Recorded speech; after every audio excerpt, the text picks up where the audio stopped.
Controls A.5.5 and A.5.6 move the organization's security posture beyond its internal boundaries by strengthening external collaboration.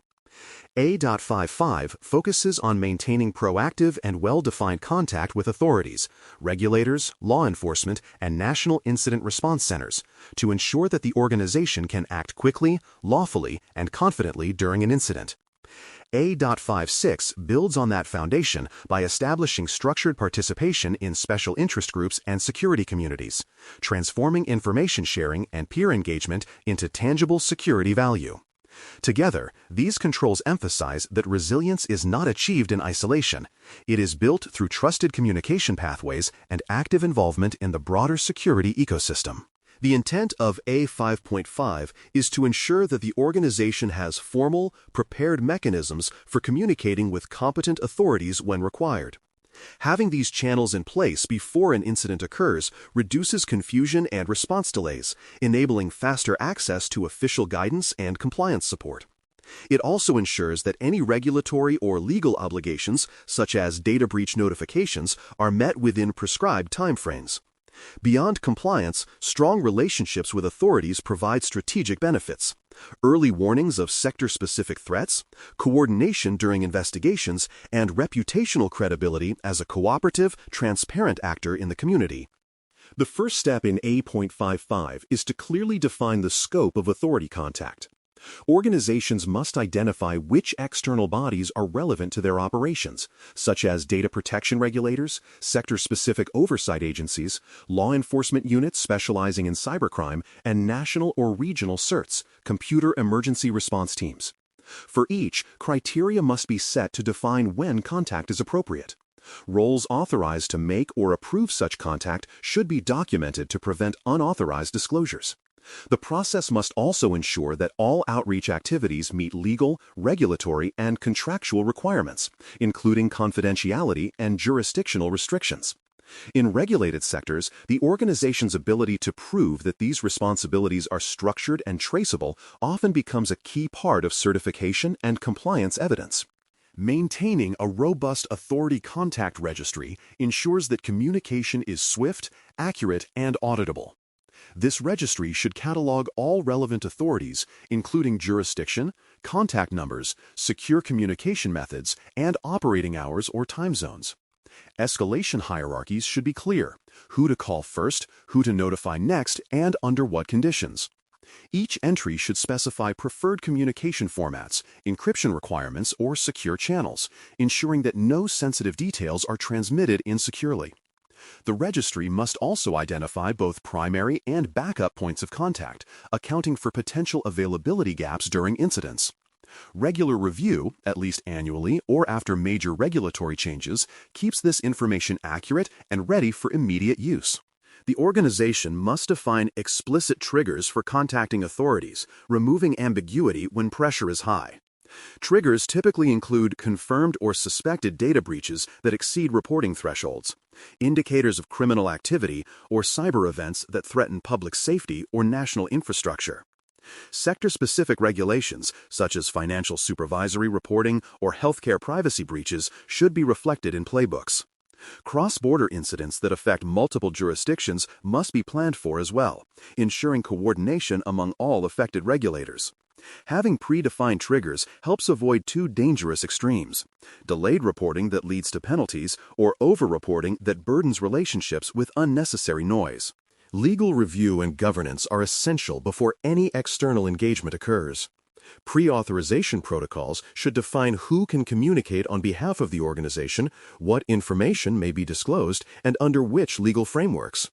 Templates for regulatory notifications, law enforcement requests, and evidence preservation must be pre-approved by counsel. Legal considerations such as data protection laws, safe harbor provisions, and export control restrictions must be respected. Disclosure must never jeopardize privileged information or violate sanctions regimes. These pre-established parameters ensure that responses are both timely and compliant, giving responders confidence that communication is authorized and defensible. To operationalize this framework, contact procedures should be embedded directly into incident management runbooks. When a security event occurs, responders must know which authorities to contact, in what order, and using what methods. A 24/7 on-call roster ensures that authorized representatives are always available, with delegation rules defined to prevent gaps during absences. Tabletop exercises should include simulated regulatory notifications to test readiness under realistic timelines. Every interaction with authorities should generate evidence, timestamps, summaries, and records of decisions made. These logs serve dual purposes: legal defense in case of dispute and assurance evidence during ISMS audits. Performance in A.5.5 can be measured through assurance and effectiveness metrics. Common measures include time to contact after a qualifying event, completeness of notification packets submitted to regulators, and adherence to legal deadlines. Post-contact reviews assess the quality of communication and capture lessons learned. The accuracy of the authority registry must also be validated periodically, with audit trails showing that contact information was reviewed and verified. These metrics create accountability, ensuring that the process remains functional and responsive rather than theoretical. Despite its strategic value, organizations often stumble in authority engagement due to common pitfalls. Ambiguity about who owns the responsibility for outreach often leads to delays. Contact information quickly becomes outdated, rendering carefully written procedures useless during real incidents. Over-reporting, contacting authorities for minor events, can damage credibility, while under-reporting may violate regulations. Finally, transmitting sensitive incident data over insecure channels can inadvertently create secondary breaches. The cure lies in discipline. Maintain clear ownership, keep registries current, and integrate authority contact into the operational heartbeat of incident management rather than leaving it as an administrative afterthought. For more cyber-related content and books, please check out cyberauthor.me. Also, there are other prepcasts on cybersecurity and more at baremetalcyber.com. Control A.5.6. Contact with special interest groups extends the organization's situational awareness beyond regulatory channels by fostering participation in trusted security communities. Where A.5.5 ensures the organization can communicate with authorities during crises, A.5.6 ensures it can communicate with peers before those crises even arise. The purpose of this control is to enable proactive collaboration, information sharing, and collective defense. Participation in these groups gives organizations early access to advisories, insights into emerging threats, and opportunities to benchmark against best practices. These connections serve as an external sensor network, amplifying the organization's ability to anticipate and prepare for risks that may not yet have materialized within its own environment. The scope of A.5.6 covers formal membership in recognized security and industry groups such as Information Sharing and Analysis Centers, ISACs, CERT partnerships, cloud provider alliances, and professional associations. Participation must be structured rather than ad hoc. Representatives should be designated, roles clearly defined, and attendance expectations established. Involvement should not be limited to technical teams. Legal, compliance, and procurement functions often benefit from participation in sector forums addressing governance or third-party risk. Through this engagement, the organization gains access to a continuous stream of intelligence, vulnerability notices, lessons learned, and operational benchmarks that strengthen its resilience. Choosing which special interest groups to join requires thoughtful selection aligned with the organization's risk profile and business domain. Financial institutions might participate in sector-specific ISACs. Healthcare entities may coordinate through health CSIRTs, and technology firms often collaborate through cloud and software security foundations. Membership in standards bodies or professional institutes, such as ISO working groups or local cybersecurity associations, can enhance policy development and staff competence. Partnerships with academic or research groups also add value, providing early exposure to innovation and emerging threat studies. The key is selectivity. Membership should deliver actionable insights, not just logos for compliance documentation. Once memberships are established, the organization must manage them through defined governance and measurable outcomes. Each group should have an internal owner responsible for attendance, contributions, and the flow of information back into the business. Attendance cadence, contribution expectations, and escalation protocols for urgent intelligence must be documented. Outputs from community engagements, such as advisories, shared playbooks, or incident postmortems, must be evaluated and routed to the appropriate owners for action. Metrics can help demonstrate return on investment, reductions in unpatched vulnerabilities, faster detection of sector-wide campaigns, or adoption of new controls inspired by community input. When structured correctly, participation becomes a measurable source of risk reduction, not an abstract networking exercise. To realize this value, organizations need strong intelligence handling and dissemination processes. Information received from special interest groups should be triaged for relevance and severity. Each advisory must be evaluated to determine its applicability to internal systems, suppliers, or products. Relevant items are then routed to control owners with assigned action deadlines, and resulting activities, patch deployments, configuration changes, or awareness updates must be logged for traceability. Sensitive or restricted community information must be handled under non-disclosure obligations, ensuring that intelligence is protected while still being leveraged effectively. These processes ensure that external collaboration translates into internal security improvements rather than information overload. Participation in special interest groups should also extend through the organization's supplier and ecosystem relationships. Key vendors and service providers should be encouraged or contractually required to join aligned industry groups. Joint exercises such as shared incident simulations or coordinated threat advisories can strengthen mutual response capabilities.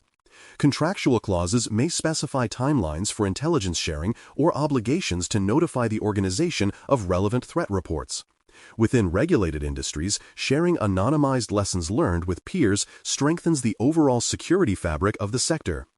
A.5.6 thus promotes a shared responsibility model where security intelligence flows both upstream and downstream across the supply chain. Evidence of compliance for A.5.6 must be structured and traceable. Auditors will expect to see membership records, proof of participation, such as meeting attendance logs or contribution notes, and documented actions taken based on shared intelligence. Advisories received from communities should include disposition records showing whether they were applied, deferred, or deemed non-relevant. Periodic reviews of the value and effectiveness of each membership ensure that participation remains purposeful. These reviews should be documented and include both quantitative and qualitative measures, such as incident reduction trends or improvements in control maturity driven by external insights. Organizations often fall into predictable pitfalls when engaging with special interest groups. Passive membership, joining for compliance optics but failing to engage, provides no operational value. Without defined intake processes, information may accumulate without ever reaching control owners, leading to intel fatigue. Some organizations rely on informal chat groups or social channels for intelligence sharing, introducing security and traceability risks. Others join too many groups, diluting focus and straining resources. The key to avoiding these pitfalls lies in structured workflows, controlled intake, curated dissemination, and measurable integration with ISMS objectives. Good practices can transform participation into a sustained advantage. Assign named curators for each intelligence domain, such as vulnerabilities, cloud security, or geopolitical threats, who filter and contextualize inputs for internal audiences. A weekly or bi-weekly intelligence digest, mapped to key risk indicators and relevant controls, keeps leadership informed without overwhelming them. Integrating external advisories directly into incident response and change management systems ensures that intelligence drives tangible action. Periodic sunset reviews should remove memberships or subscriptions that provide low utility, focusing attention on high-impact sources.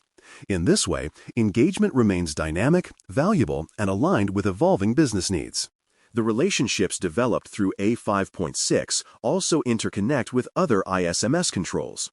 External collaboration complements A.5.7 on threat intelligence, enriching data sources with community insights. It supports incident response and preparation under A.5.24 by expanding early warning capabilities. Supplier monitoring controls in A.5.22 to A.5.24 benefit directly from shared advisories and joint exercises. At the strategic level, these partnerships inform management reviews, Clause 9, with evidence of emerging risks and mitigation opportunities.